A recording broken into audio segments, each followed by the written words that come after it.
Hey, Nino. Hey, Tony.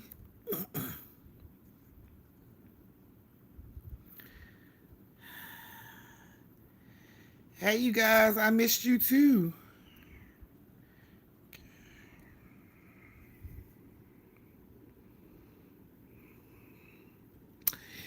Happy New Year's to everybody. Glad to see you guys have had a great Christmas. Recuperated from all of that. So, yes, this is going to be the last story time of the year, you guys. Came so fast. Ugh. So, yes, there will be some changes, you guys. Coming to the story time. So I have officially changed the time for the new year. For the new year, we'll be going live at 7:30 instead of 8. That'll give everybody a chance to do what they need to do and still um, do get out and do whatever else they need to do. You won't be held up all night with me. Hey, Reese. Girl, they done already started shooting fireworks. They've been shooting fireworks over here since 4 o'clock this afternoon. Yes, and don't forget to close the door when you come in. Yes, there will be some changes to take place. So yes, from now on it will be 7:30. Story time will be taking place at 7:30 for the 2020 year, 2022. What I tell you about that Pookie? Your trip. So yes, there will be other things to come, and I will be making you guys aware. So I'm like, hey Kwan, hey Kwan, hey J Bo, welcome to the family, y'all. J Bo joined the family this morning, so y'all make sure y'all get her welcomes. She joined the family this morning. I missed you too, Brandy. So y'all, they gonna be the last story time of the year. Oh, and I'm gonna make it quick. Cause Auntie is not feeling good. Unc did it to me. So yeah. He been banging all day long. So get his story time done. So you guys can get off the crack pipes and get y'all fix. All right, so story time gonna be starting at 8:10. Please thumb up the live when you come in by closing the door. J-Bo. All right, but while we wait, you haven't been in here forever, Quan. You always missing. Forever, forever, ever. Forever, ever. Yeah, see? You been gone for a minute. All right, y'all. Y'all want some horror trivia while we wait? Thumbs up if you guys want some horror trivia while we wait.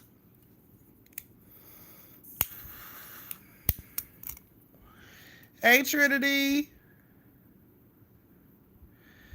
Thank you, Paula.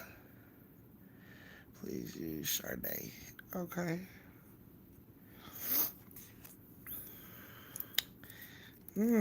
Y'all ain't ready for no horror trivia because y'all asses ain't been studying. Y'all ain't been studying. That's why y'all ass ain't ready for it. Hey, Barbie. Just see my comment. Hey, Quan.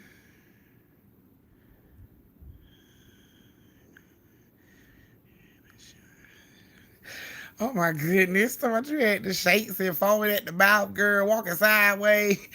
I can't. All of that because your ass didn't get story time. Y'all a hot damn mess. You didn't get a checkup call. You let you tell it. You always busy. You partying. You got schoolwork. I just congratulated you on passing your classes. So how I didn't check on you? Come on now. Kiki, yeah, you normally up on the Kiki and Son, so it's like you up on a different account. That's why your badge gone. You ain't up under your regular account. All right, so let's see how good y'all live. This HBO TV series was based on a novel by Charlene Harris featuring a telepathic waitress named Sookie Stackhouse. I didn't mean to leave you flabbergasted. Oh. I'm waiting on her. I guess she'll show up. We'll see. Oh. Mm. How y'all know about Suki? How y'all know about Suki?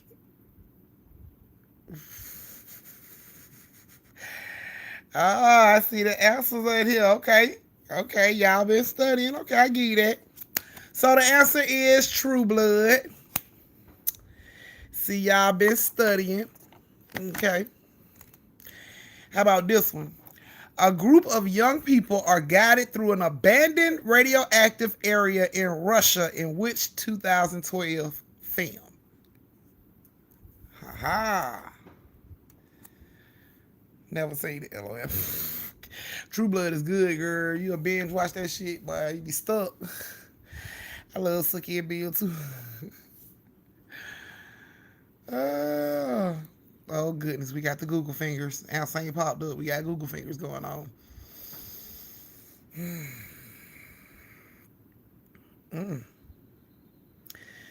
Okay, I see we got two different answers. Okay. Right, left, yet my favorite too. Honey, he didn't play no games. Not the hills have eyes. I can't with you. That was good. That was a good guess though. That was a good guess though. The hills have eyes did have something to do with radioactive areas. That was a good guess, Nino. But the answer is Chernobyl Diary. Tell Kate I said Happy New Year's to him too. Yes, the answer is Chernobyl Diaries. If y'all ain't seen that, that's a good one too. Let's see, it's 8:08. See if we can get a couple more in here before I gotta start telling the story.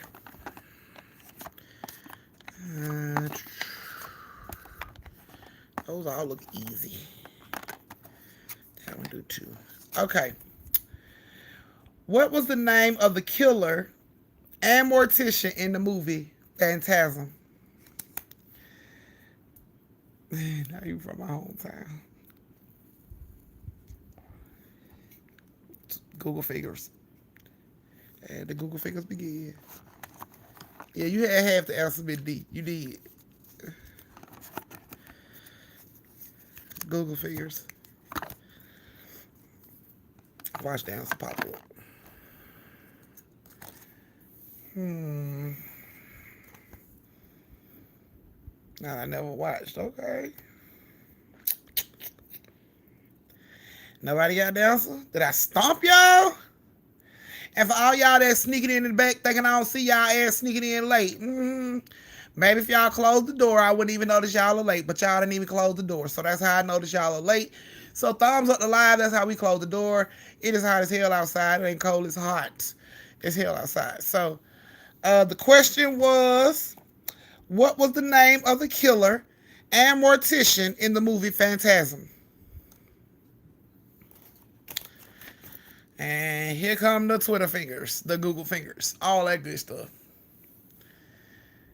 Now I just closed the door, Auntie. Thank you. Thank you, LaShawna, for closing the door. Not Pinhead. Nope, it ain't Pinhead. I sure look over my shoulder. You so silly. Oh, I see the answer ain't in here. Well, it's 8:10. I'm going to go ahead and give y'all the answer. The answer is The Tall Man. That was his name, The Tall Man. And Phantasm, the scary movie with that big ass silver ball. Dude be sitting around getting stuck in people's forehead and stuff. Yeah. Yeah, Nicole. Yeah. He was real pale, tall, had that white hair. Yeah. Played with them silver balls all the time. No, it was not Chuck Norris, Nino. I can't with you. Okay, you guys. So it seems like we're finna get this first story time started. So if you ready for the first story time, thumbs up the live. Nah, all I can remember is Candy Boy. I can't. Y'all thumbs up the live if you ready for the first story time. So I can go ahead and give y'all stories. Auntie can lay her head down somewhere. Because I swear I got a fever and a headache. Jakia, you're here. Okay. I know, right, Reese? I'm trying, and I feel awful right now, but I gotta be here for you guys, so I'm on here to do it for you guys. And you two beefing. What was that fun? They said contact YouTube and no one's contact me. Oh my goodness. I didn't know that, Sade. I'll try reaching out to them too so you won't have to reach out by yourself. I missed you too, Magenta. All right, guys. We're gonna go ahead and get this first story time started. So the first story time, I know your uncle did it, man, because I work from home, but Unc work out in the streets, so he wasn't feeling good yesterday when he came home. So we quarantined his ass and, shoved some NyQuil down his throat. And apparently he sweated out everything that was messing with him yesterday. And he wakes up feeling so much better, but I wake up feeling horrible as hell. Even though I wasn't even in the same room with him, I woke up, my head was banging. It's still banging. Cough that I didn't have yesterday. I'm just retarded. Fever. So I'm quarantined. They put me in the room by myself and I'm quarantined by myself. The girls ain't in here, Unc ain't in here. They quarantine my ass. They don't love me. They just threw my ass in the room, closed the door, told me to ring a bell if I need them. So, look like I'm gonna be spending time with y'all for the next hour of some change. Since y'all ain't quarantining my ass in a room by myself, so yeah. Okay. Yes, Auntie don't feel good, but I'm not gonna let the devil take me down. I'm gonna keep fighting. I'm gonna keep acting like I feel good, and then hopefully, I could just put it into existence or something like. Okay. I've been good, Magenta. Just trying to get over this craziness. I hope y'all feel better too. You know what? I ain't even got no wood to knock on. Let me knock on some wood. I ain't had COVID. I've been tested several times. I've never had it, so I'm just, I got God, so I've been straight. I'm just hoping it's a head cold, and you know what I'm saying, because that shit got my head banging right now. Like my head is throbbing. Okay, so our first story is gonna have Desi, Shay Sick Nicole, and Miss D. Uh, yes, I'm talking about for real. So, yes, the flu going around. God damn, I ain't never had it either. That's crazy. I'm gonna do what Unc did. I'm gonna overdose on some goddamn NyQuil and like wrap myself up under the cover and hope I can sweat this shit out. I know what to say. Yeah. Okay. Here we go, guys. So Desi, Shay, Sick Nicole, and Miss D, I hope you guys are in here for your story time. We about to go ahead and get it started. For all you that are creeping in all late, like I don't see y'all ass creeping in here late, thumbs up the live, close the door so we won't notice that your ass is tardy. Otherwise, I'm going to be asking for hall passes, parent letters, all kind of shit on why you are late right now. So, thumbs up the live, close the door, and y'all can tell my head throw up. These veins are just jumping out of my fucking forehead. Okay. I didn't see my name on the shirt. Okay, Kiki, you said you didn't see your name on the shirt. Okay, I'll fix it. Don't worry. Thank you, Sophie. Don't worry, I'll fix it. And I'm dropping another shirt tonight. I told y'all I was gonna try to make it a habit of dropping a shirt every Friday. I think y'all gonna like the new shirt that I'm gonna drop tonight. So run over, check it out, get it if you like it. Okay. Parnisa, you need to be social distancing from your whole damn house then. Desi, Shay, Sick, Nicole, and Miss D, I hope you guys are in here and I hope you like your story. Yeah, now people left the door open. I hope you guys like your story. Happy New Year. Y'all know Bam turned 1 today. Today's Bam's birthday. He turned 1 today. Thank you, Sade. I went and got him a pup cup. I got him some cookies. And we just let him go. We just put it all in his little bowl and let him have that. And that thing I know. I put that big ass bowl in front of Bam with all the cookies and ice creams and pop cups and shit. Bam got to eat. I came in my room, put my robe on, came back outside my room in the living room, and Bam was laying on his fucking back, sleep. So he didn't even say thank you, mama. Nothing. He just laid on his back and went to sleep. So I figured he had a good birthday, you know, because he's still asleep right now. So I figured he had a awesome birthday. He didn't. I called him to try to get him more stuff. He just sleep on his back, all curled up. I just left him alone. So he turned 1 year old today. He is officially one. Thank you, Rakisha. He is officially one today. So I'm kind of glad he's asleep because they've been shooting fireworks all day long, and I don't want him to be scared because when he gets scared, he run holes in the wall. He'll run straight into my door hard as shit. It'll just open up when he run into it. Boom! He be trying to get out the way, so I'm glad he's asleep. Okay. So Desi's Shay sick, Nicole. I'm calling you Shay. Skip, you know that Desi is what you're called, and Miss D. So Miss D is a very religious woman. She didn't play no games about church. She went to church for everything. She went to church for Bible study, choir rehearsal, usher boy, mother boy. She was there for every damn thing. Like, she didn't play no radio about going to church and her God. And please believe she drug her babies, Desi and Shay, every time it was time to go to church. They went to church every damn day. It was every day. It was Sunday. It was Monday for choir rehearsal. It was Tuesday for the usher boy. Wednesday for children's church. Thursday. Thank you, Shartavia. They went to church every damn day. Like, every damn day. So, one day when they was in church, Miss D was speaking to a young lady, you know, and she had known this young lady for a while, and basically this young lady came to the church when she was at her lowest. Defects was finna take her children. She didn't have no job. She was homeless.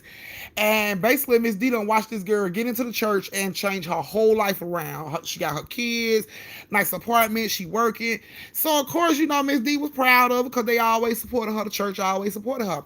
And she told Miss D, you know, since you and, you know, your family and the church and everything has always supported me, I wanted to invite you to dinner. And Miss D was like, dinner where? She like, at my new apartment. Thank you, Tony.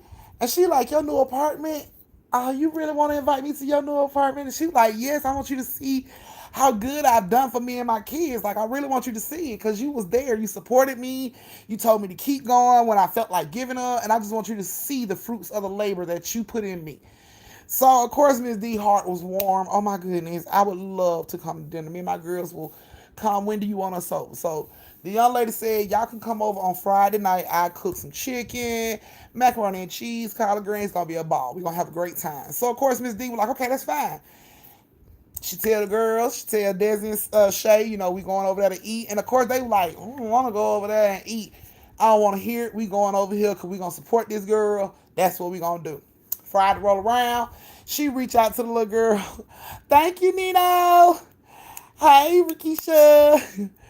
She reach out to the little girl and she's like, where's your address so I can come on over? So she texts her the address and they drive over. Well, the young lady done found her a apartment in the Lake Lanier area. Now, Miss D and the kids had no idea about this area. To them, it's just, we going over a friend's house to eat dinner. That's it. Like I said, Miss D is very, very deep-rooted in the church and everything godly, okay?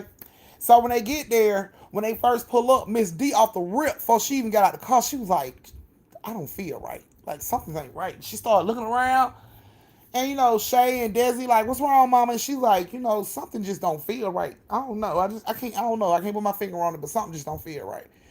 And while she was saying that, the little girl come out the house, and she like, come on up, come on.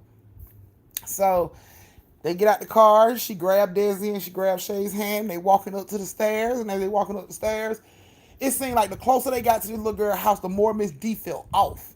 She was just like, oh my goodness, something's not right. Something's not right. Did I leave the stove on at home? Like, something's not right. I just don't feel right. Something's not right.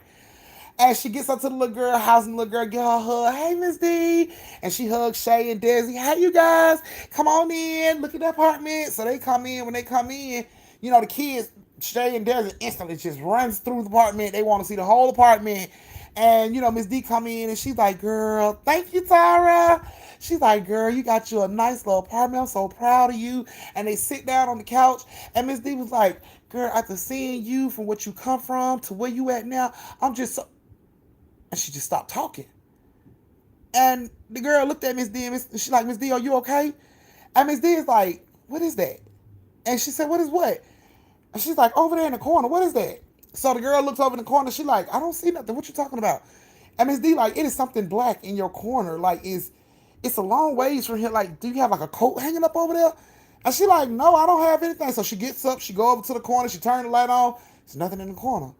Miss D was like, I could have swore I saw something in that corner over there.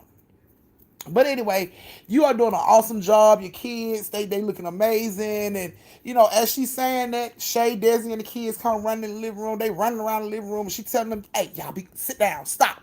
Sit down. Don't be doing all this over her house. Stop. And it's like, Desi run past that corner, and she freezes. And she just like, Mama, you feel that? And D looked at her, and she was like, feel what, baby? She like, it's real cold. You feel that? And D was like, no, I don't feel nothing. And Desi looked at the corner. She was like, it's just real cold right here. And she ran away from the corner. So Miss D looked at the little girl, and she like, you sure everything's okay? And thank you, Reese. She like, are you sure everything's okay? And the little girl like, yes, the apartment is fine. There's nothing wrong. So Miss D was like, something's not right. So she like, is it okay if I get up and walk through your house? And she like, yeah, that's fine. So she gets up, she leaves the living room, she's walking through the house. While she's walking through the house, she hears Shay scream, ah! So she run back downstairs to see what's going on. Shay is in this corner laying down, holding her back. She like, my back, Mama, my back. And the little girl is like, I don't know. She just ran over here and then she started screaming about her back. I don't know.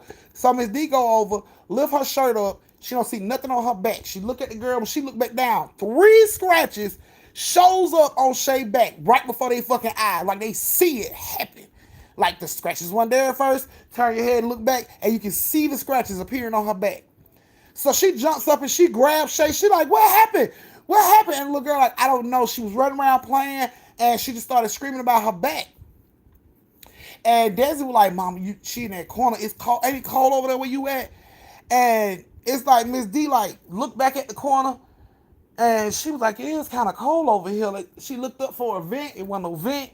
She's like, why this corner so cold? Little girl was like, I don't know. It's always been cold over there. I just don't know. So she, gets the Shay up and take her in the bathroom to try to clean her back up. She like, we finna get ready to go, baby. Don't worry. Let me go on and clean your back up real quick, and we gonna get ready to go. So while she's in the bathroom cleaning up Shay's back, Desi's standing there, and she's like, what happened? Did somebody hit you? And Shay like, I don't know. It just burned. Like, they're talking about it. They all in the bathroom talking about it. And while they talking about it, the door slams closed. Like, boom. So Desi, she instantly jumps over by Shay, and she like, what is that? So D turns around, and she just see the door is closed. So she goes to open the door, and she like, did you just close the door? And nobody says nothing. So she steps out into the hallway, and she like, did you just close the door? And the girl was like, no, I was down here fixing everybody's plates. Did one of your kids just close the door? She like, no, they downstairs at the table. Okay. So she goes back into the bathroom. She hurry up and try to get, Shay back all covered up and real good and clean. And right when they get ready to walk out the door slams in their face. Boom! They see nobody grab this door on the other side. They just see the door close in their face. So D instantly goes to the door to try to snatch it open. The door's not open. Now the lights have went out in the bathroom. Desi and Shay is screaming, Mama, Mama. They done ran up on D. They are holding D around her waist. They just trying to hold on to her. Mama, Mama, something got me. Mama, Mama. She like, something got you. She like, Mama, Mama, something pulling me. And she can feel Shay's hands wrapped around her waist. But she can also feel Shay being pulled, like she's got her hands locked so she can't go nowhere. And is literally pulling Miss D from the damn door. So she like, what is going on, Shay? She is beating on the door. She's screaming for the girl to come open the damn door. The girl come run upstairs and she like, it's locked from your side. Unlock the door. She like, we didn't lock the damn door. Can you just open the door? So she's pulling. The girl is kicking on the other side. Finally, they get the damn door open. They run out and Shay is like, she got handprints around her waist, as if somebody grabbed her waist tight as hell and was pulling on her. She had handprints on both sides of her waist, and she was just crying. So when D looked down to see her waist, she like, we gotta go.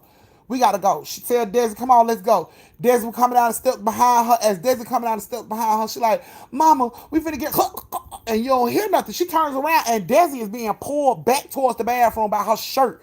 And it's like choking her. She is being drugged. She holding on to the rail, but it is still pulling her. And Miss D, all they could do was grab Desi around the waist and try to pull her back. The girl who parked it was, she ain't moved. She cannot believe this shit is going on. She is staring like, are you serious? This has never happened in my damn house, but what is going on? And they are pulling what seems to be nothing in the air. They are pulling her, trying to get her away from nothing. That's what it looked like, nothing. So they are pulling and pulling, and Desi is crying. She's trying to get her hands around her shirt because it's being pulled so tight around her neck. And that's when the little girl gets involved and she helps and she pulls, and they all pull Desi. They all go rolling down the damn steps. They get to the bottom, and D jump up. She grabbed Desi. She grabbed Shay. It's time to go. The little girl was scared. Please don't leave me here. Please, please. I got babies. I don't know what the hell it is, but it might hurt me and my babies. Like, please don't leave me here by myself. So D told her to get in the car. And she took the little girl and her kids to her house. And she like, y'all can stay here for a couple days, and then we're going to have to figure out what's going on. We have to send Pastor over there. So the little girl was there for a couple days. She still couldn't understand what was going on in her house. And then Pastor, they reach out to Pastor and let him know, Pastor, something is going on. She needs some serious prayer and cleansing over at her house. And of course, Pastor was like, it's probably just this. It's probably just that. And she like, no, Pastor, it almost killed my child. It's not just this or that. I need you there. So Pastor shows up and he comes in the house. And when he comes in the house, same thing happened to him that happened to Miss D. Something don't feel right in here. Something's off. And Miss D was like, I told you, you need to just start blessing. Don't try to look for nothing. Don't try to figure out what the cause is. Just start blessing, because her house need to be blessed. And he started praying and walking through this house. Every corner of this house, he prayed. This house was not trying to have it. It wasn't having it at all. Doors were slamming. It was pulling on the pastor's arm, trying to snatch the Bible out of his hand. Wind was blowing in this goddamn house, like tornado type wind is blowing inside this damn house. There's not a door open. There's not a window open. It ain't even a fan on in this goddamn house, but the wind is blowing like a tornado in this house.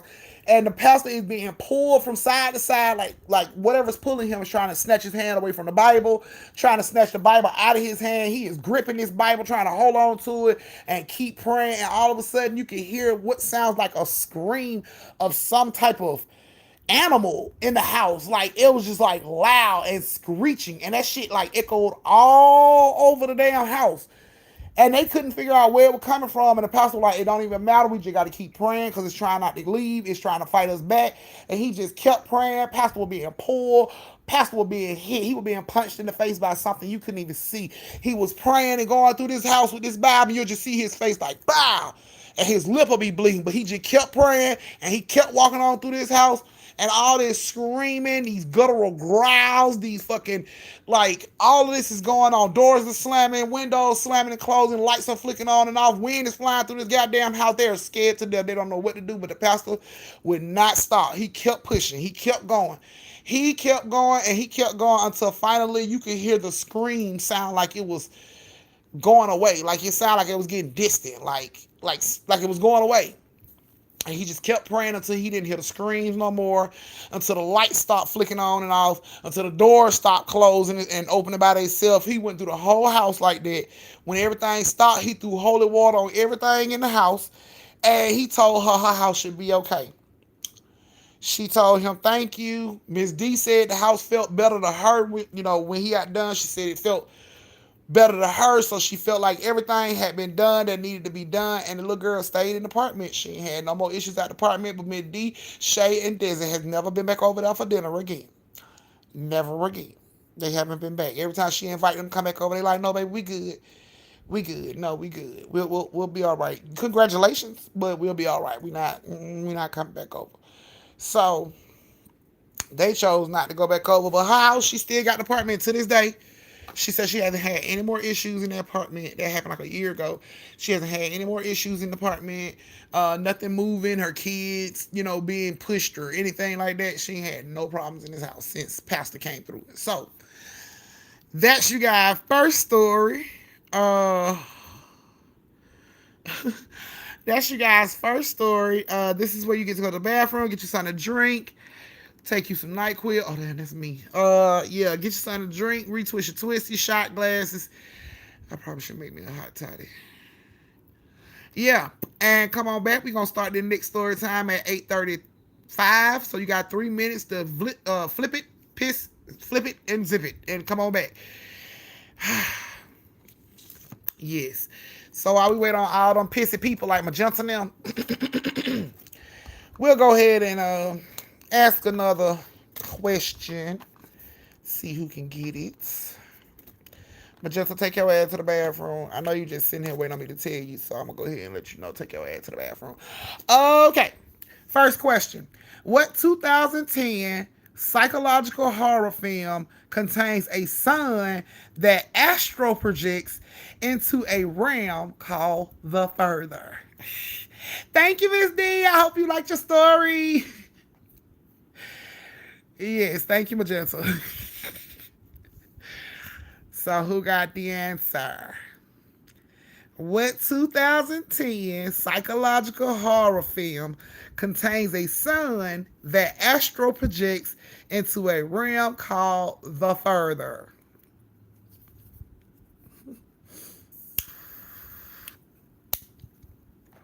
Thank you, Miss D. Ooh. Ooh. What gave it away? The Further. What gave it away? Yes. Now I won't watch it. I can't with you, Reese. And the answer is Insidious. Yes, that is the right answer. Okay. Where are the phone calls coming from in the movie When a Stranger Calls? And if you just not creeping in thinking we don't see your ass showing up late, we can see you showing up late because you didn't close the door behind you. Thumbs up the live to close the door, and that way we won't notice that your ass is late. Yes, close the door.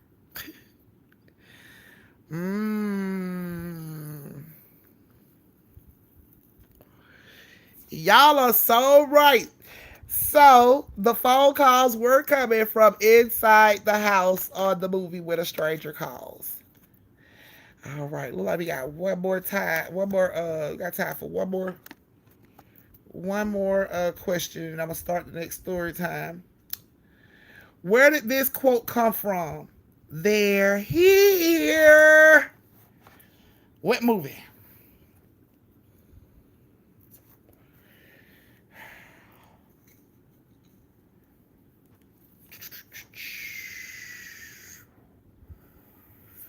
Hey, Nana.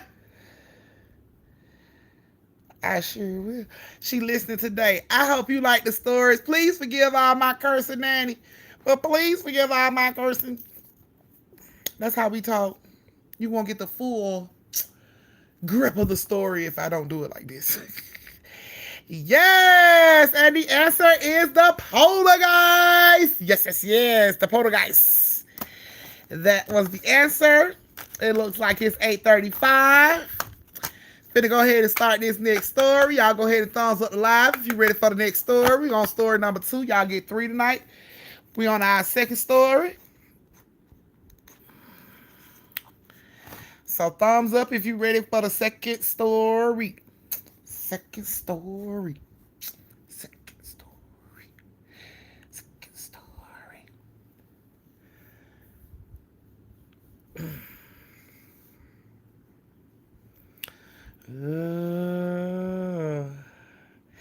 Thank you, loaded and locked and loaded.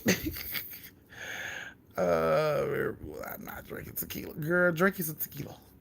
Don't you know tequila, man? Nobody gonna tell. I will. I drink some tequila before you get it to me. Whatever gonna take this headache and all that shit away, I'm down to drink it. Okay. All right, so it look like we got our thumbs. Everybody ready? All right. So, okay.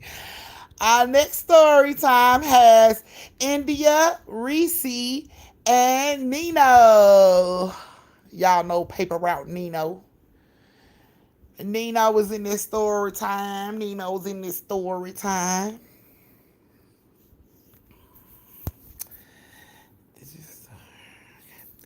Alrighty, here we go, you guys. So India, Reese, and Nino, I hope you guys like your story. This is the second story. Y'all get one more. And then Auntie gonna go ahead and let y'all go so y'all can celebrate the new year. Not Nino Brown. Okay. So India and Nino were dating. Reese is India's sister. They were all living in the house together. They was all living in the house together in Ohio. And Nino got a job. He got a job offer down here in Atlanta. He decided, it was time for them to move to Atlanta so he can handle this job. Now, because Reese and India is so close, Reese was like, "You're not leaving me. You're not finna just have me up here by myself, so I'm going with y'all." Which, they had no problem with it because they live together. So, it wasn't no problem with it. She was like a sister to him, too, so he didn't care. So, he came down to look for a house in the Atlanta area. He searched for a couple weeks, and then he finally found a house. He found a house in the Lake Lanier area. Now, when he gets to the house, he noticed that the house looked like it needs some work. It looked like it needs some work, but it was a good amount for how many people they were trying to bring into this house because Reese had a daughter. So they wanted to make sure there was enough room for everybody. So he goes into the house. He checks the house out. He noticed, weird stuff in the house off the rip when Nino go in the house. He noticed that, like, all the doors in the house is closed. Now, if you're supposed to be showing a house, all the doors should be open, but he didn't, he didn't think too much of it. He just opened the doors and, checked every room, but he left the doors open. He come back downstairs after looking at the house. He go outside and tell the real estate agent, "I like it, we'll take it." Real estate agent shook hands with him, gave him the keys. "Here you go, sign the paperwork. I'll holler at y'all." He leaves. Nino reach out and let India know he found a house. They come down. They all bring their stuff down and they move into this house. First night they move into this house and they get in the house and get everything settled. Reese baby got her own room. Reese has her own room, and then Nino and India stay in the room together. So the first night they was there, they was out there. Okay. The first night I don't know where the hell she at. I've been looking for her. She said she was gonna show up, but I ain't seen her.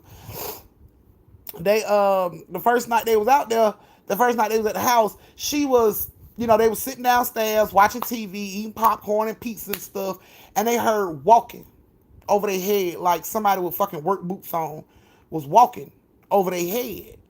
And they sat there for a minute to make sure it was what they heard. Like, do y'all hear the footsteps? I hear the footsteps. Is it the baby? Like, hell nah, that's too heavy for the baby.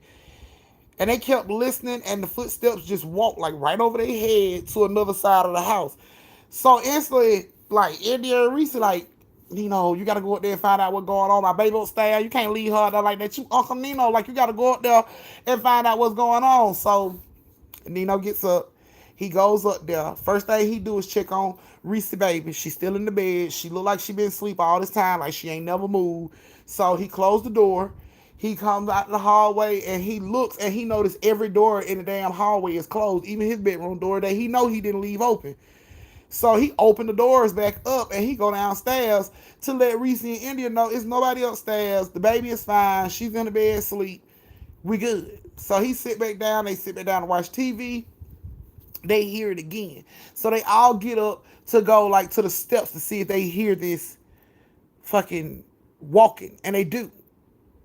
And then it's like it just stops. So Nino was like, "See, I told you it stopped, probably pipes or something like that." So they go back to go watch TV, and they were eating pizza and popcorn. And they left all that on the table when they left out of the living room. But when they come back, the pizza and popcorn is in the kitchen. So instantly, India look at Nino and she like, "Did you put the pizza and popcorn in the kitchen?" He like, "No."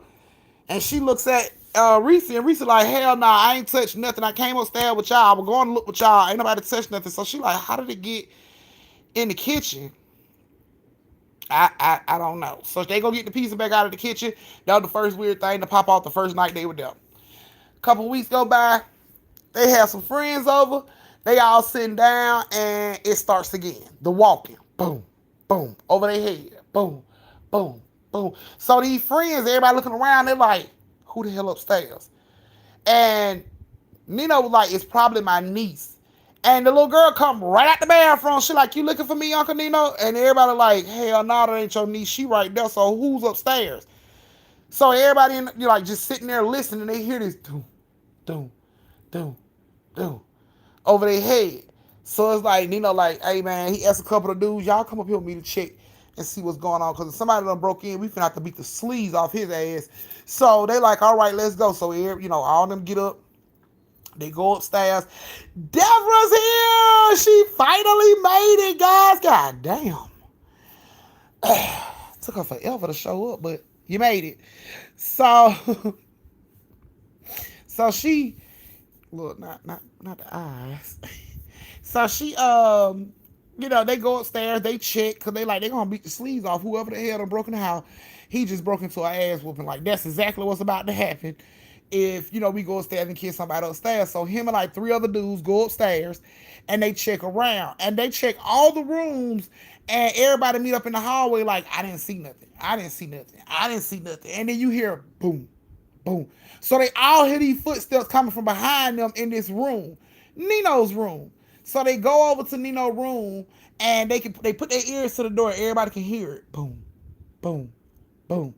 And then they just bust in the door and there's nothing in there. So his friends off the rip like, bro, you got a ghost in your fucking house. Like, bro, that's exactly what's going on.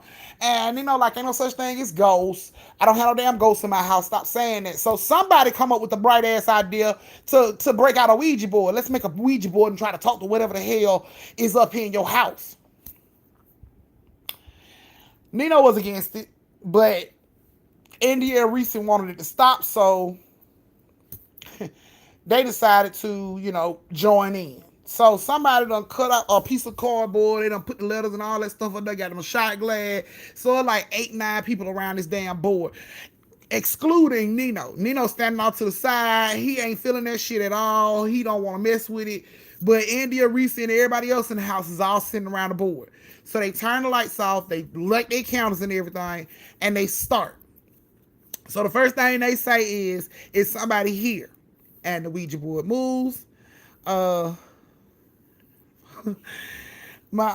Ouija board moves and it goes to yes. So everybody jump back and they looking at each other. Did you push it? I know you pushed it. I ain't push it. Did you push it?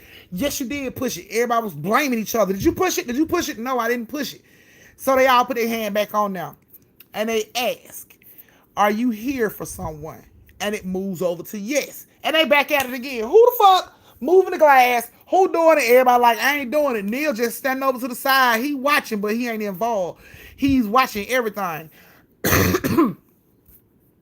So somebody in the group come up with a smart ass idea to ask, are you trying to kill someone? The glass go over to yes. So now Neil is standing up like he was leaning, but now he up like, don't ask no more questions. Don't ask no more questions. I don't even push it no further. But of course, these people are playing. They laughing about it. Laughing about it and everything. It ain't real. It ain't real. So they ask who you want to kill, and when they say that, the glass goes over to N. And when Nino saw that, he just ran over and slapped the glass off the board.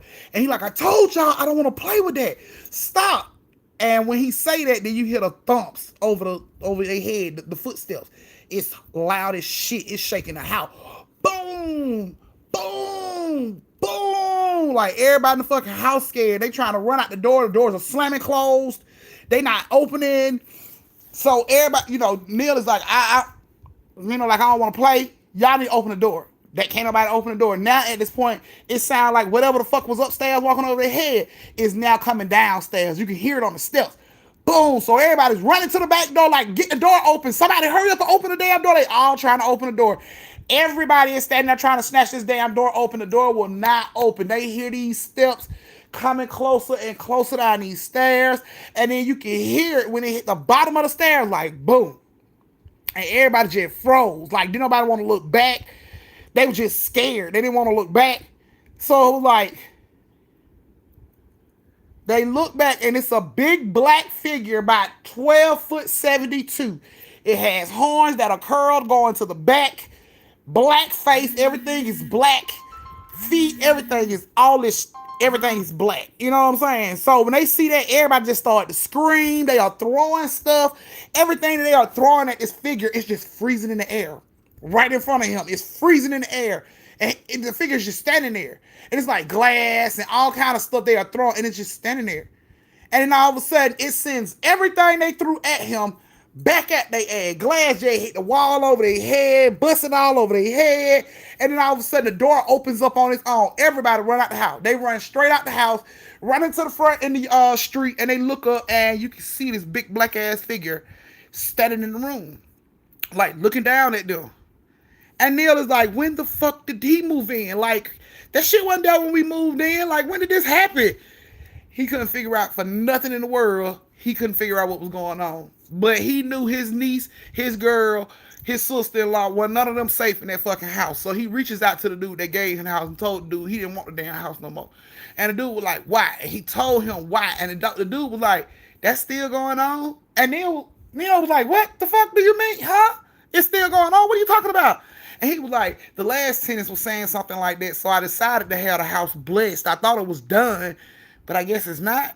He like, so you knew that shit was in the house and you didn't say nothing? He like, in my defense, we had the house cleansed and blessed, so I didn't know it was still there. We thought we got rid of it. Bro, you don't give me my goddamn money. I slap the sideburns off your ass. Take the key. Give me my money back. Like, we cannot be here. We can't stay here. Like, no, we cannot stay here. You knew that shit was there. And the dude just kept saying, I thought we blessed the house. I thought everything was good. And he just kept trying to explain to me, I wouldn't have intentionally put you and your family in that house if I'd have known it was, it was still there. But, we did everything we could. Didn't want to hear none of that. Bro, just get my money. Just run me my bag so me and my family can get the hell up out of here. Like, that's all I need. I just need my money. Dude started trying to explain to him, well, I could just get the house blessed again. Bro, the first goddamn blessing didn't work. Did you? No, we don't want, no. Just get my money back. Just get my money back. And he gave Neil the money back, but he told Neil he had a homeboy that had another house that wasn't in that area. And Neil went and checked out that house. He told the dude he wanted a 7-day probationary period. So they was in that house for a good week and nothing happened. And then that's when Nino decided to go ahead and get that house. But that last house, he was done. They were done with that house. Like, they was too through with that house. And the real estate agent knew it was something going on because he had the house blessed from the last tenants. When they were saying something was going on in the house, he went and had the house blessed. And you thought it was gone. And then you put another family in this house thinking it was gone. Like, putting these people's lives in danger like it ain't nothing, man. So, yeah, Nino ended up keeping his job, found another house in another area. They stayed living together for a good 3 years, and then Reese and her baby got their own apartment not too far down the street from Nino in India. So, they've been good ever since they moved into that new spot. But that house over in Lanier, yeah, you can have that shit, bro. Because he kept swearing. He kept trying to tell Nino he had it blessed. Like, you shouldn't see nothing in there. It was blessed. Bro, I'm seeing something in there. But you shouldn't see nothing in there because it's blessed. Bro, my whole goddamn party seeing what was in there. But you shouldn't, sir. You shouldn't, sir, because we had it blessed. Like, oh, my goodness. Just run me my bag before I slap the sideburns off your ass, bro. Just run me my money so I can go. Me and my family can leave. So they ended up moving out of that area. The dude gave them their money back, didn't even argue with them. Funny part about it is, a year later, after Nino and them moved out of the house, he couldn't get nobody else to stay in the house. Everybody that did try to move into that house was ran out within the first 2 days of getting that house. And then a year after Nino and them go through what they went through in the house mysteriously burned down. Just mysteriously burned down, all on its own. Nobody was living in the house. Wasn't no squatters, no homeless people. None of that. The house just fucking up and burned down. Like, they didn't know why.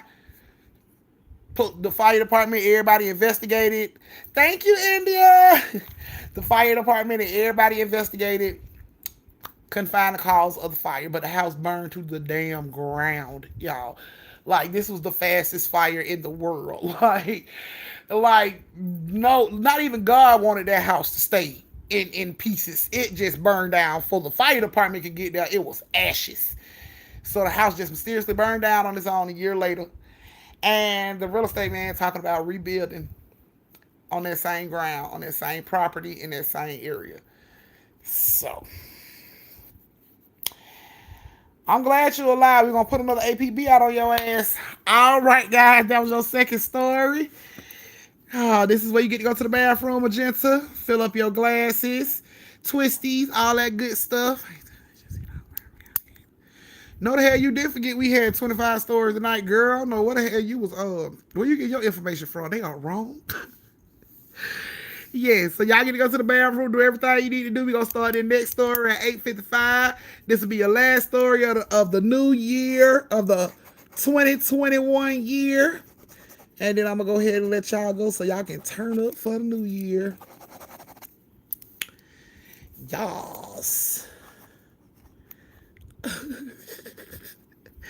Oh, damn, 30 stories. Y'all a miss. All right, so yeah, I'm going to start that next story at 8:55. Going to get that on out the way so we can, yes, we have new merch. I'm going to drop the new shirt tonight.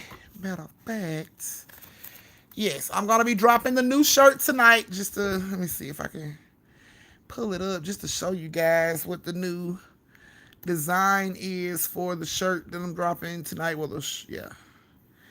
Okay. Hold on. Okay. So this is going to be the new design for the next shirt.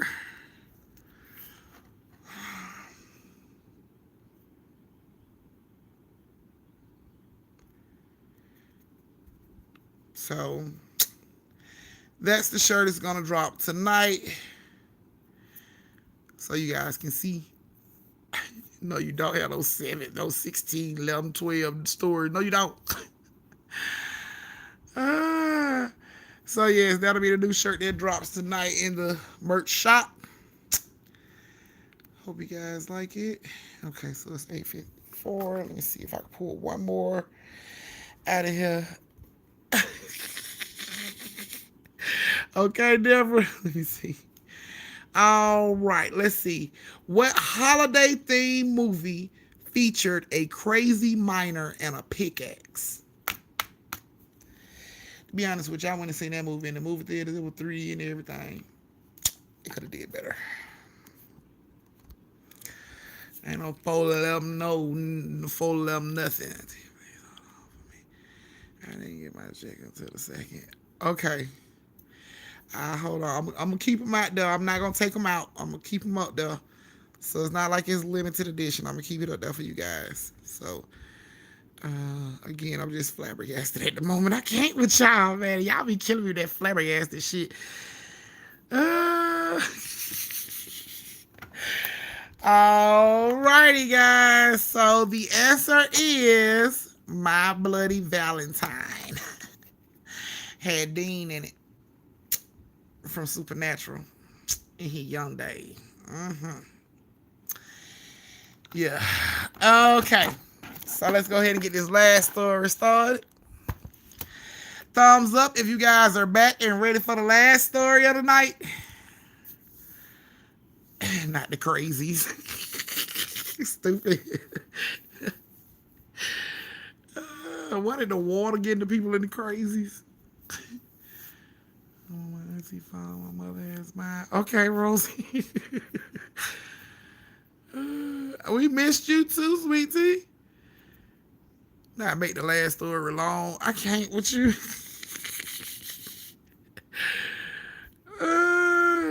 No, that's shame. Let's see.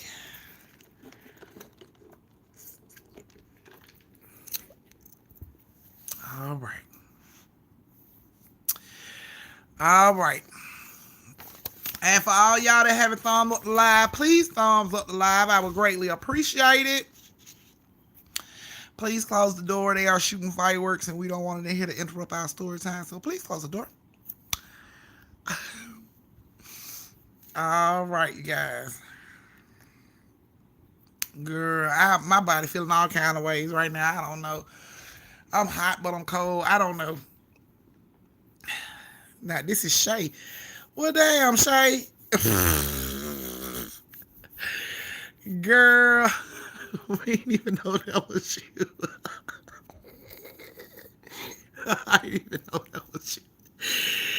Girl, I did not know that was you. Oh, my goodness. Okay, you guys. So last story of the night. I'm going to take this one on out the door, you guys, for the new year. This one got Carolyn, Chardonnay, and Deborah. Oh, no, they shooting. Oh, shit. Girl, yeah, you need to get on the floor. You need to get on the floor up under your bed, honey. Shit, they shoot AR. That's for real. You might want the bullets. They got no name on the boo. You might want to get your ass in a tub or something a bullet can ricochet off of if it coming down. Now I'm finna put Rosie out. Carolyn, Chardonnay, and Deborah. You are so welcome. Now that sound like cannons, boy. What? I know around 12 they gonna beat the block down over here, boy, because don't nobody kill. I'm talking about, y'all don't, man, I don't even, y'all, I got a whole fucking card with Phantom Fireworks, and I ain't never been in Phantom Fireworks and spent over $100. Never. Never. You can go on Groupon, find a buy one, get one free. I ain't never spent over $100 in no goddamn fireworks store. But boy, over here, boy, these people spend like $600 and $700 on fireworks. You gotta be shitting me. If I can't shoot that firework up the street and that shit bring me some McDonald's back when it come back, $700, $500. So when I first moved out here I was thinking I was doing something. When I got my little buy one get one free at the little Phantom, firework place, and I come back with my little stuff thinking I'm finna shoot these motherfuckers across the street, got whole rockets, just put my little shit to shine. Ever since that happened, y'all, I ain't bought another damn firework. Nope.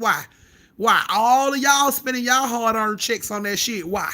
I'm gonna sit right outside of my front yard and watch y'all waste y'all money and spend money on them goddamn fireworks. Cause I promise y'all, they made my shit sound like pea shooters. It was just like pew, pew, and they got shit that is shaking people's houses.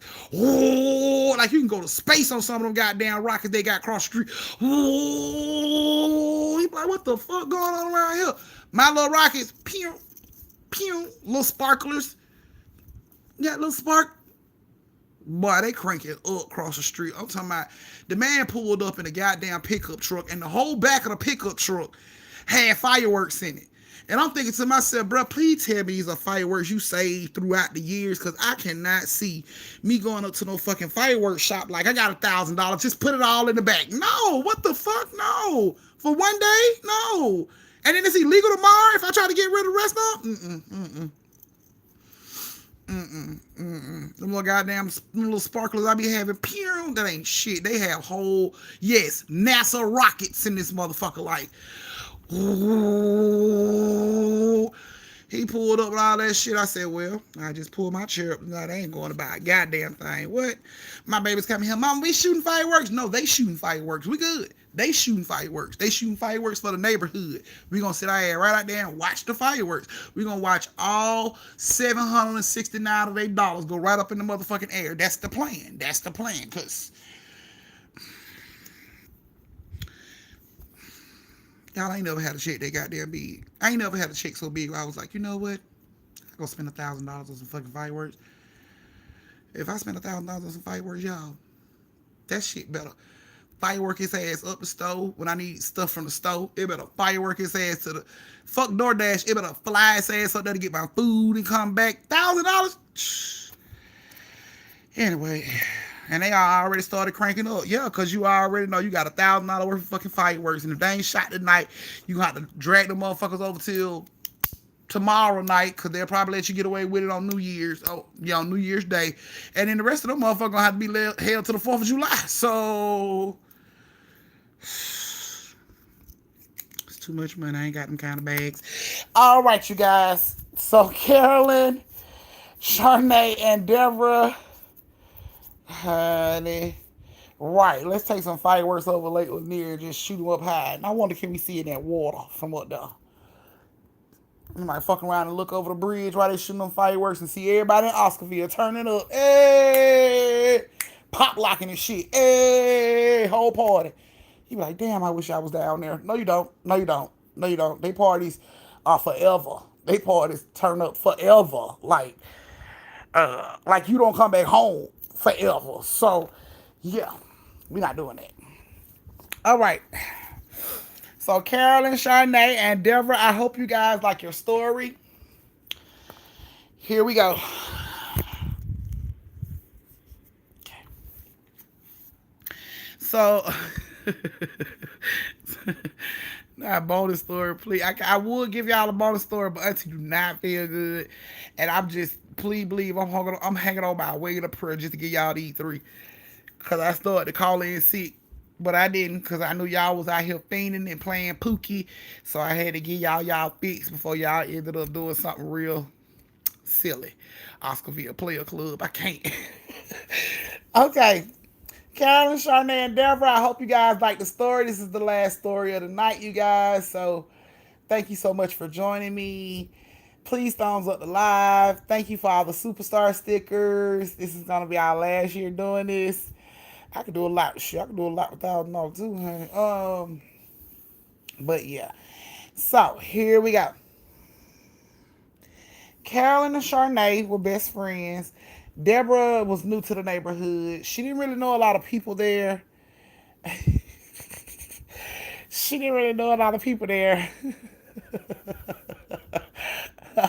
Now don't tell everybody that. She didn't really know a lot of people in the neighborhood, but once she started to get out, she met Carolyn and Charnay. Now, Carolyn had her own business. Charnay had her own business. You rarely seen these women, but you would see them. So Deborah comes outside one day, and she can't find her dog. She's looking for her dog. Her dog ain't nowhere to be found. Yeah, you can do superstar stickers. Yeah, I never said you. Yeah, you can do superstar stickers. Um, so she couldn't find her dog. So she comes out to look for her dog, and Charnay tell her, I seen the dog, but the dog ran down the street. So Deborah didn't think much of it because her dog do that often. He'll bring his ass back when he get hungry. So she didn't even bother to go down the street to look for him. Sure as shit, that night, she heard scratching on the door. It was her dog. He was back.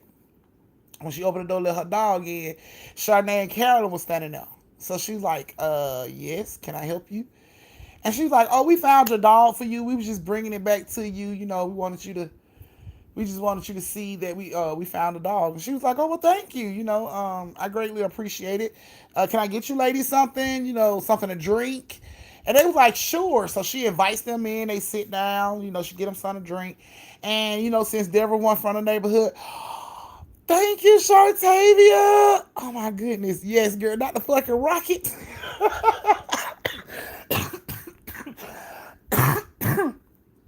See what you done did, Shartavia? Not the damn rocket. Oh. Okay. So she invite them in. They sit down. They have a couple drinks. You know, and because like I said, Deborah was new to the neighborhood. She didn't really know anybody. Yeah, she came with the rockets.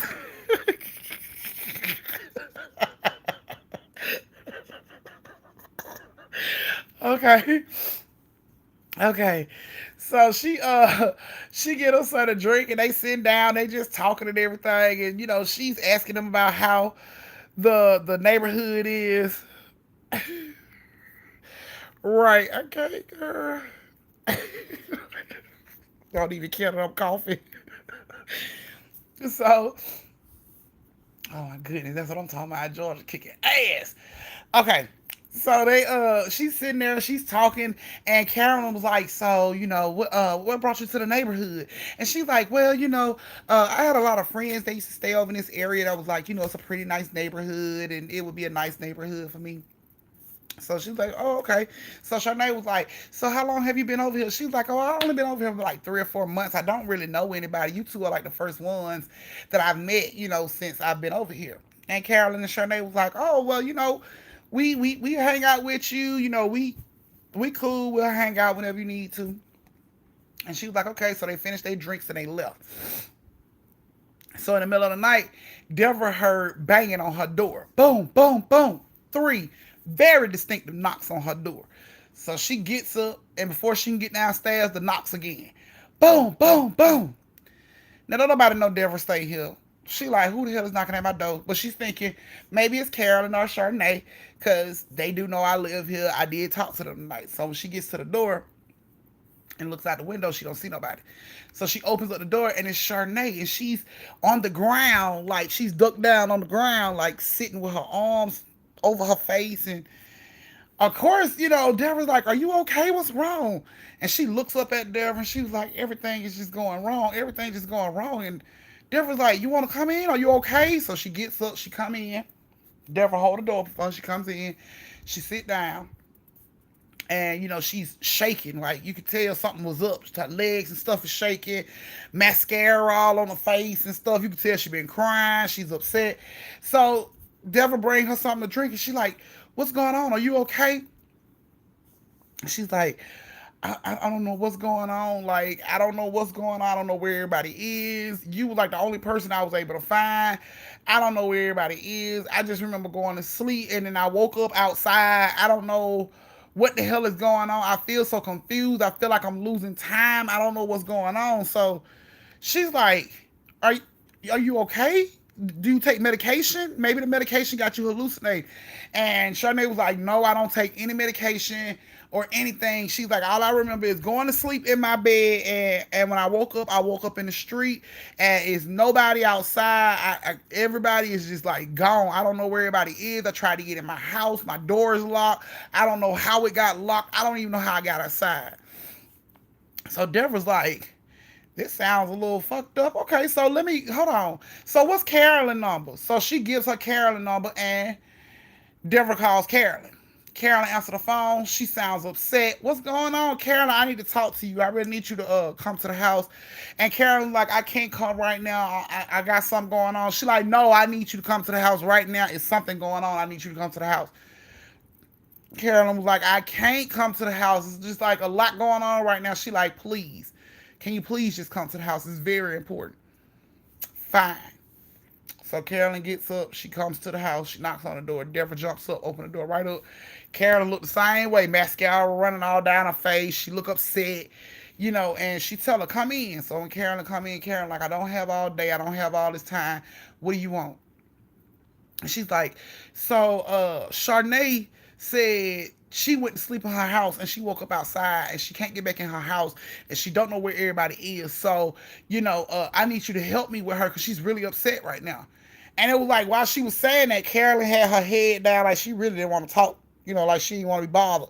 But then when Deborah said, Chardonnay said, she looks up, and she said, "What?"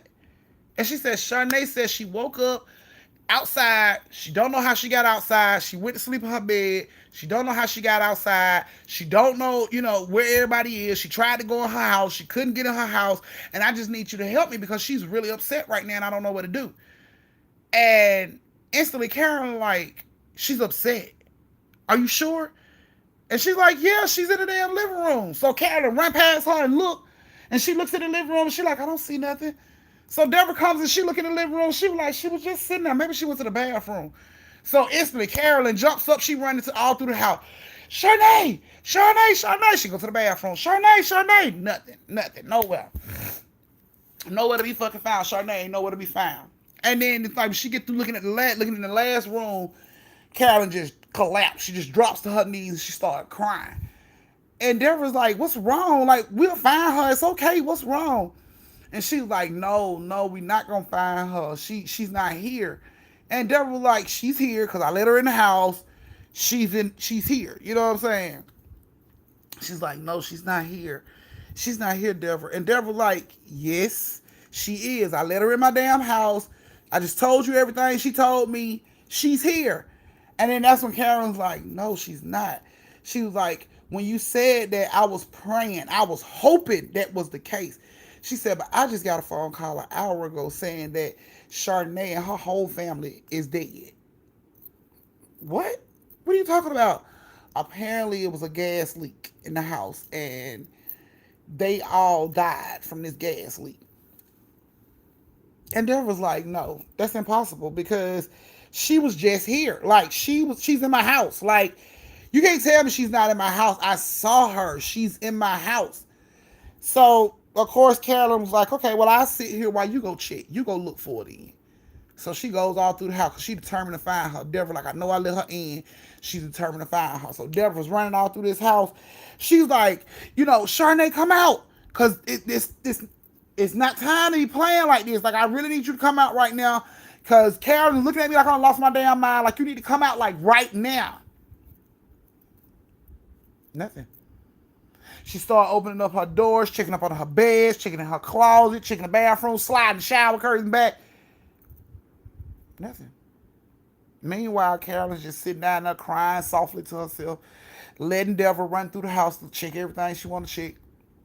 And then Deborah come downstairs in like disbelief. She like, I don't understand. She was just here. Like, where did she go? And Carolyn was like, I'm sorry. I'm so sorry. But she's gone. She's passed on. And, they comforted each other for about a good 30, 45 minutes. And then Carolyn left. Deborah was upset. She go upstairs, sit on her bed, on the side of her bed. She just trying to put it together. Like, I know I opened the door for her. I know she beat on that door and she woke me up. And I opened up the door for her.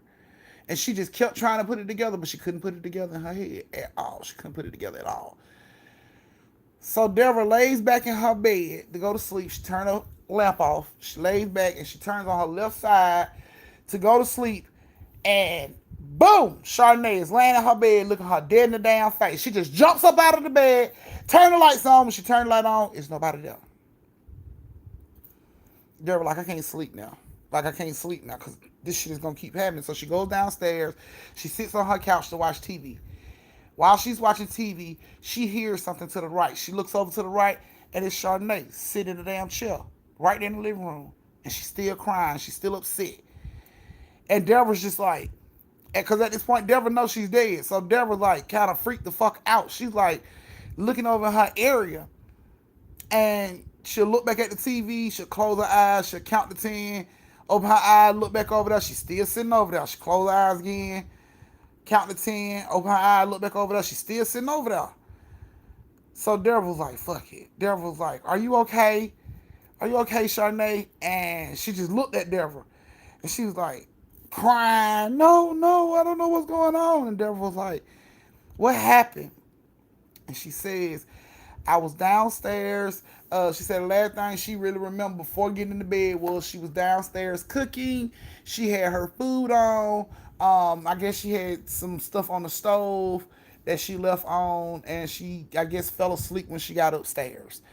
She had no idea what had happened. So Deborah was looking at her, and she was debating on should she say what needs to be said. So Chardonnay is still like, now she done got up and she's pacing the floor, and Deborah's just looking at her walk back and forth across the floor because it's a whole damn ghost, like pacing in my living room because she don't know she gone.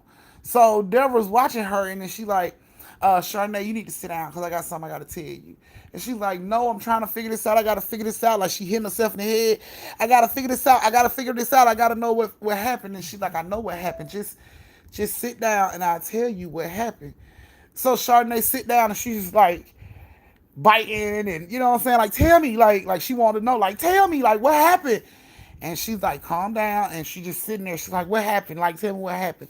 And she tell her, she like, so I was just told by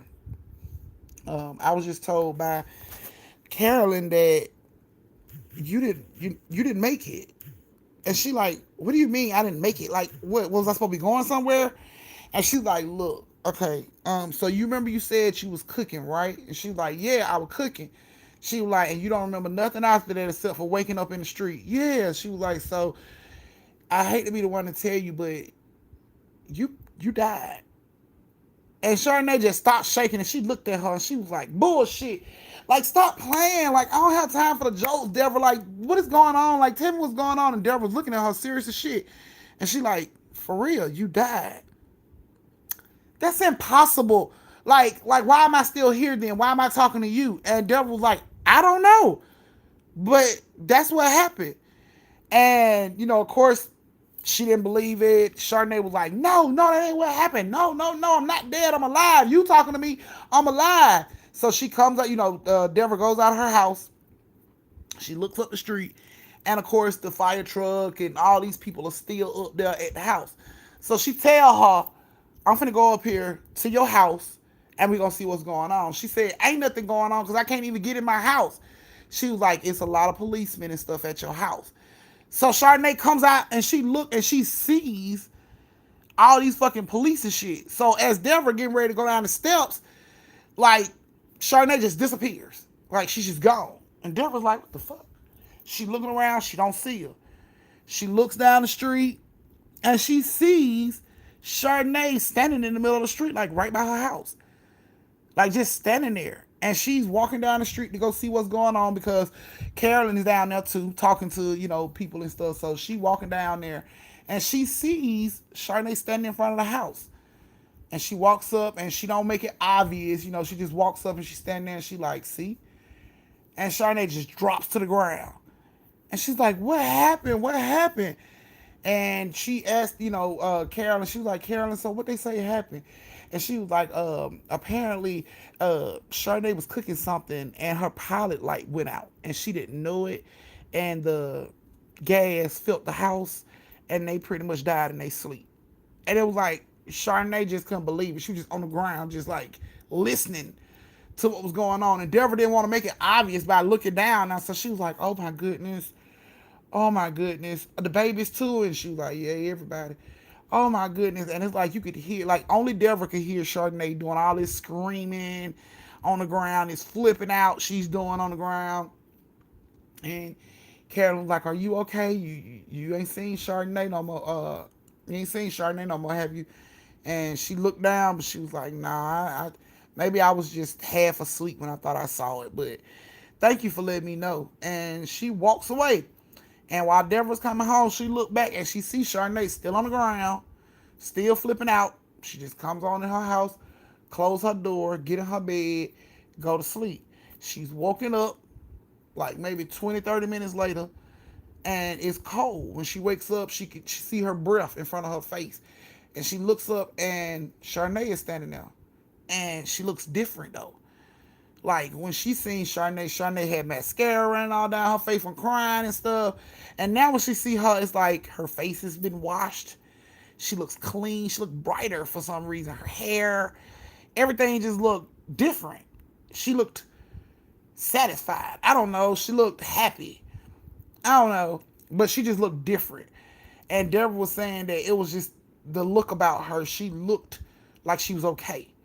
So she told Deborah, she was like, I'm sorry for scaring you. I didn't mean to scare you. Thank you so much for being my friend.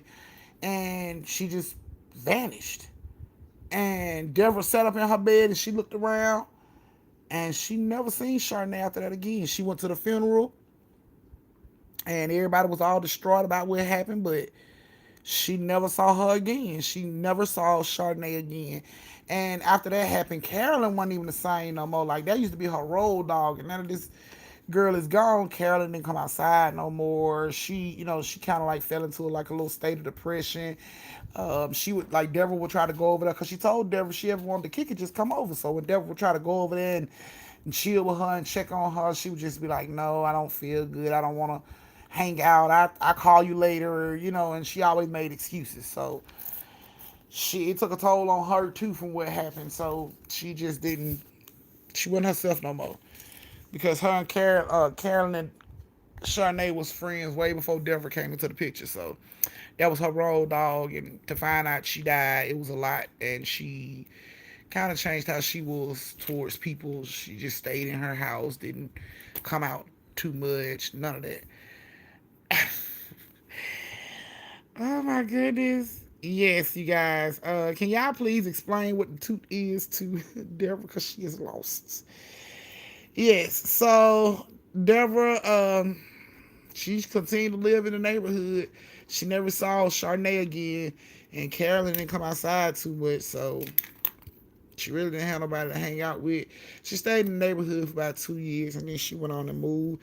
She moved to Chicago. I guess she had family up there, so she moved to Chicago. But she only stayed in that house for like 2 years, and she was like, after that, the whole situation that went down, she was done. She was like, it was too much, and to watch her, Carolyn just wither away, this happy, bubbly woman, just sad and depressed and down all the time, and so Deborah was done. She moved out of that house 2 years later and moved back to Chicago.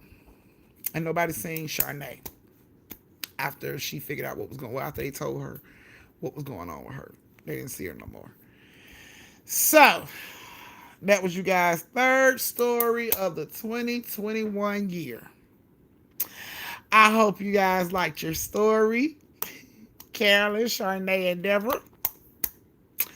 I hope you guys liked your story. Thank you guys so much for joining me for story time. Thank you for joining my sick ass for story time. I was confused too. Yes. Thank you guys for joining me. I love you guys so much.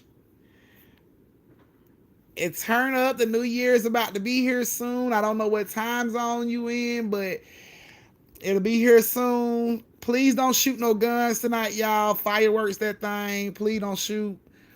We don't need nobody, children or anybody being hurt. Just trying to celebrate. So, Happy New Year's to everybody. I love all you guys individually. Please stay safe. Please social distance. Please have sweet dreams. And please don't slap the sleeves off nobody's ass unless they earn it. Y'all know what I got to say. So, yes, I will see you guys in the new year. When y'all see me again, it will be 2022. So, thank you guys so much. I love you guys. Carolyn, I hope you enjoyed your story. Now, slap the sideburn. Don't slap the sleeves, sideburn, lace fronts, none of that shit. Don't slap none of that shit off nobody, okay? Okay, because we ain't got bun fee. We ain't got bun fee, so. And for all y'all that's playing a Late Lanier shot game, Late Lanier, and for the hell of it, and all them people in the back that couldn't hear it, Late Lanier. So that is 3 shots for you guys. Happy New Year's. I know, I hope I feel better too. Happy New Year's, and I hope everybody feels good and turn up tonight. Please don't get too drunk, you guys. Y'all still got to work on Monday. So, I love you guys. And Happy New Year. Good night.